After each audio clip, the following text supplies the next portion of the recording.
Welcome back to another episode of the Growth Mindset Podcast.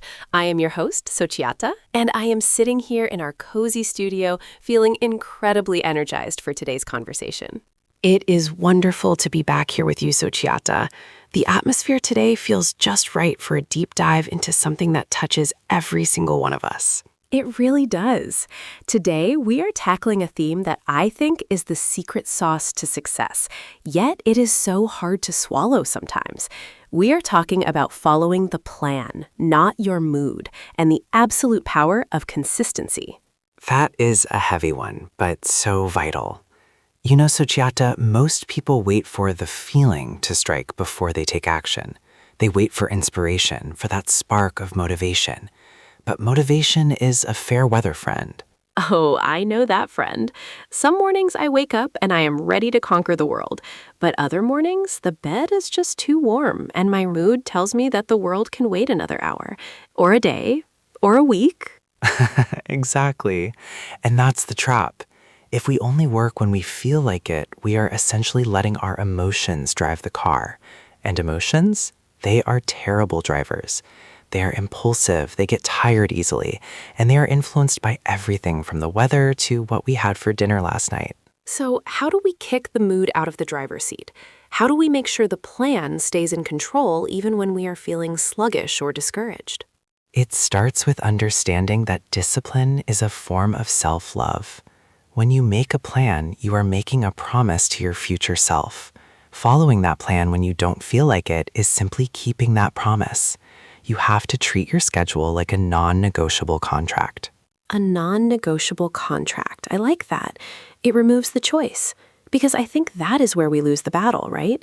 In the moment of choice. Should I go to the gym or should I watch one more episode? If it's a contract, the choice is already made. Precisely.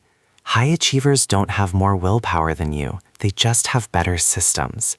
They have removed the need to make a decision every single morning. The decision was made weeks ago when the plan was written.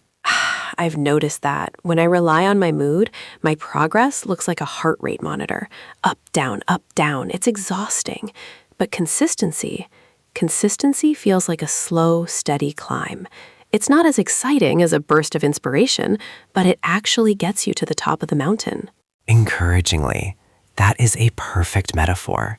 Think about the greatest athletes or musicians. Do you think a concert pianist only practices when they are in a musical mood? Of course not. They practice when they are tired, when they are bored, and when they are frustrated. That is how they become masters. But, Mr. Saroon, what about burnout? Sometimes our mood is telling us we are tired because we actually need a break. How do we distinguish between moodiness and genuine exhaustion? That is a very wise question. The plan should include rest. A good plan is sustainable. If your plan is to work 20 hours a day, you will fail. Consistency isn't about intensity, it's about frequency. It's better to walk 10 minutes every day than to run a marathon once a month and collapse. So the plan itself needs to be realistic. It needs to account for the fact that we are human. But once that realistic plan is set, we have to stick to it, regardless of the emotional weather. Firmly, correct. One trick I use is the 10-minute rule. If I really don't want to do something on my list, I tell myself I will just do it for 10 minutes. Usually, once the friction of starting is gone, I keep going. The mood follows the action, not the other way around. I love that. Mood follows action. That is such a powerful shift in perspective. We usually think we need to feel good to act, but acting actually makes us feel good. It really does.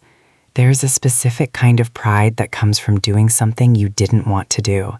That pride built a much stronger foundation for your self-esteem than any temporary good mood ever could. Well said, Sochiata. Don't let a temporary feeling rob you of a permanent goal. Stick to the script you wrote for yourself when you were thinking clearly. Thank you so much for this, Mr. Saroon. This has been such a grounding conversation. I'm going to go look at my planner right now with a whole new level of respect. My pleasure. Remember, the path to success is paved by the days you didn't feel like showing up, but you did anyway. And that is a wrap for today. Thank you for joining us on the Growth Mindset Podcast. Go follow your plan, stay consistent, and we will see you in the next episode.